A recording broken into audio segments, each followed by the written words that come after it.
उन्हाळा भरपूर वाढलेला आहे, तर अशा वेळेला ना भाज्यासुद्धा अशा आणायच्या की ज्या आपल्याला पोटाला गारवा देणाऱ्या हव्यात.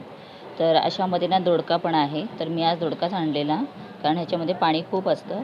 तर इथे आता सोलून वगैरे घेतला, त्यानंतर बारीक कापून ठेवला नम्रताने आणि फोडणी करायला घेतलेली आहे. तर कुकरमध्येच एक शिटीमध्ये होऊन जाते ही भाजी.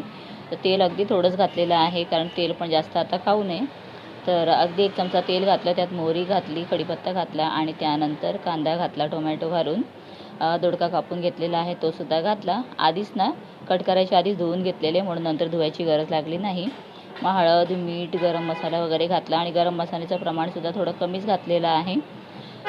त्याच्यानंतर चांगलं त्याला मिक्स करून घ्यायचं आणि एक शिटी करायची. एक शिटी केल्यानंतर लगेचच भाजी एवढी छान आणि मस्त होते.